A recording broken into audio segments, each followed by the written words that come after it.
For Comedy Hype News, I'm Tatiana LaJoy. It's safe to say that the focus on LGBTQ rights has been a major focus of controversy lately. Comedian Dave Chappelle and rappers DaBaby and Lil Boosie are just a few who have received major backlash because of their comments about the transgender community. The Boondocks references homophobia quite a bit, but there have been a few episodes that forewarn specific topics. What garnered so much love for this animated series is its ability to fearlessly provide sardonic content that shined a light on the problematic and cultural tendencies in the Black community. The show's writer, Aaron McGruder, has received a mix of hate and love over the years for the same reason: his unapologetic and controversial humor on topics covering race, culture, politics, sexuality, and religion. He's not shy about writing offensive but culturally revealing episodes that shine a light on topics such as homophobia by allegedly referencing current events and seemingly predicting future ones. Here's how the Boondocks addressed homophobia in hip-hop.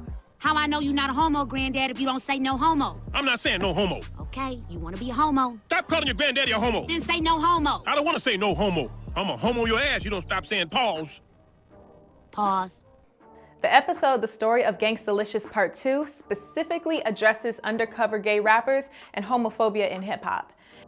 In the episode, Gangstalicious debuts a new song called Homie Over Hoes. The song appears to be about going to the club to have fun with your homies and prioritizing them over any woman that might walk their way. Riley loves the song as Gangstalicious is one of his favorite rappers. Huey immediately recognizes the homosexual undertones that the song gives away, from the dancing that includes men pelvic thrusting each other and a sexually explicit champagne explosion. Gangstalicious promotes his new song and fashion line on a morning talk show. Models showcased in pink bulletproof vests, long t-shirts that resemble dresses with the back cut out, pearl necklaces, crop tops, and mini skirts. Riley can't wait to show off his new wardrobe. Huey keeps his opinions about Gangstalicious to himself until Riley gets free gear from Gangstalicious. Huey finally confronts Riley by saying, So you're okay with him being gay? Gay? Who said he was gay? Nigga, is you crazy? Gangstalicious gay. You crazy. Come on, Riley, the song, the dance, do the homie. The homie dance ain't gay. I do the homie. That's not gay. You who thinks everything in the world is gay. Gay rappers have been a rumor in the hip-hop industry for years. In fact, in 2011, while a guest on Vlad TV, The Game made headlines for reaffirming that there are quite a few gay rappers who haven't come out yet. The Game said he doesn't have a problem with gay people, however, he does have a problem with people who are gay pretending that they aren't. He was asked if he had collaborated with a gay rapper in the past and said, "Possible, yeah. And not being just full out gay, just pretending he loves girls and lives the rap lifestyle, but really, he's a man fan. There's a lot of man fans out there in hip hop. I see how you niggas be looking at niggas you're around too." When Riley asked Gangstalicious if he'll do a collab with Thugnificent and his crew, Gangstalicious thanks him for keeping his secret. Don't you think it's strange a superstar rapper goes so far out of his way to be nice to an 8-year-old? Man, Gangstalicious loves his fans. Especially the ones that know his dirty little secret. And by dirty little secret, I mean the fact that he's gay. Shut up! He ain't gay! He said he was gay, so what? Yeah. Closeted homosexuality in hip-hop seems to be a topic that goes unspoken in the community.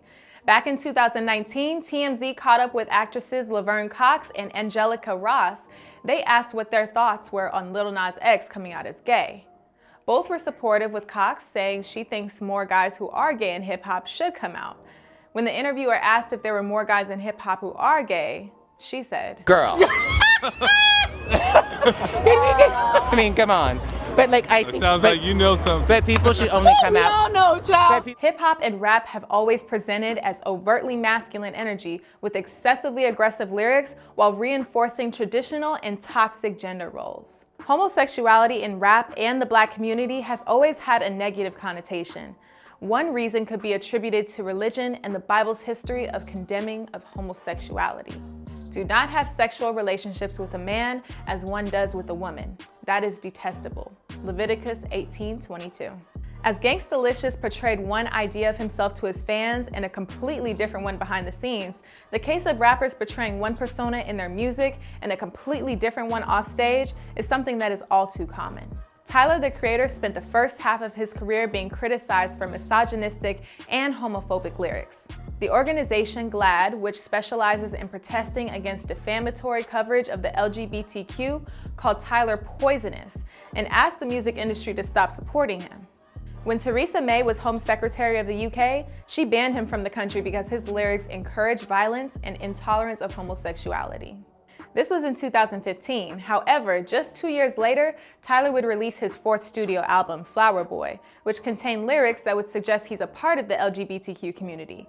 Next line will have him like, "Whoa, I've been kissing white boys since 2004. Tyler's entire career seems to be a contradiction. He makes music that simultaneously bashes and identifies with the gay community. When artists don't live their truth, they run the risk of being exposed and inauthentic to their audience. Authenticity and relatability are two factors that draw us to the art. If fans were to find out that their favorite artists were living a lie, they run the risk of that fan base not coming with them on their next project."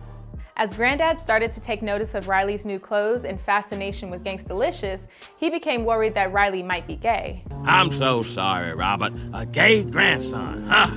I can't imagine anything worse than that. Not Riley. Maybe there's another explanation. Maybe this is some kind of crazy sitcom misunderstanding. No, wake up and smell the gay coffee. Here, the Boondocks addresses homophobia within Black parental figures. The lack of having an open mind can be attributed to the fact that they grew up in a time where being open about their sexuality is deemed as dirty and sinful. Historically, this could be a result of Black people's connection to Christianity.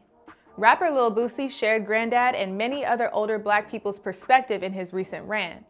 "It's sad how y'all trying to force this gay stuff on the world. It's sad how y'all trying to ban artists. Y'all sad. In 10 years, it ain't gonna be normal for a kid to be straight. Y'all trying to force it on these kids, bro. Pushing it on the artists, pushing it on the biggest artists. You know why? Because the kids love those artists. You attacking these kids." Anti-LGBTQ talk is still heavily prevalent in Black and white churches. Many religious people consider the church to be a central part of their community and identity. A written piece on North Texas Daily addresses the presence of homophobia in the Black community. The church has served as the spiritual vessel that socially and psychologically empowered Black Americans during and after the American chattel slavery. They found solace in the literal interpretation of the Bible to defend homophobia. He even went so far as to get a pimp named Slickback to talk to Riley and hopefully straighten him out, once again confirming homophobia in the Black community. Don't get me wrong, a pimp named Slickback will put a lot of things over a hoe. Money over a hoe? Always. Brand new gators over a hoe? Absolutely. A turkey sandwich with just tomato? Guaranteed. But homies? Oh no. A pimp named Slickback don't do shit for the homies. Let me reiterate, don't do shit for the homies. Unless the homie wanna walk that stroll and get that money, the homie ain't getting a goddamn thing. And the same goes for brothers, peeps, dudes, fellas, dunnies, comrades, whatever the fuck niggas is calling each other nowadays. Since its inception, the Boondocks has always served as a critical commentary on our society today. The topics that the show brought up remained unexplored among the Black community, and they did so in a satirical and thought-provoking manner. Rappers like Young Thug, Lil Nas X, and Lil Uzi Vert definitely leave an impression on young people. The eccentric images being shown in the media, such as Lil Nas X revealing a fake pregnant belly and Russell Westbrook being seen in a skirt, are a couple real-life examples that illustrates Grandad's fear of the media's influence on Riley. This compares to Boosie's own fears of the media influencing other children and what he considers a negative impact. The media paints the perception of rappers and athletes wearing dresses on the bravery they show by not being afraid to tap into their feminine energy. Looking at current trends in Hollywood, it seems as if Black men are encouraged to dress in drag, but the minute one speaks out against it, it's transphobia. Is the media just as confused as Riley was in the Gangstalicious episode? Or is it homophobic to not adopt the media's point of view? Furthermore, what can the Black community learn from stories like Gangstalicious? A closeted homosexual afraid to be himself out of fear that he will be ostracized by his community. When an artist portrays one image to the public and a completely different one privately, does that discredit the legitimacy of that artist and their music? Do you think Lil Boosie's voice was representative of what Grandad thought? Let us know in the comments below. Stay up to date with the latest news and comedy by subscribing here to our YouTube channel. Follow Comedy Hype across all social media and look out for original content on our new streaming service at comedyhype.com. For Comedy Hype News, I'm Tatiana LaJoy.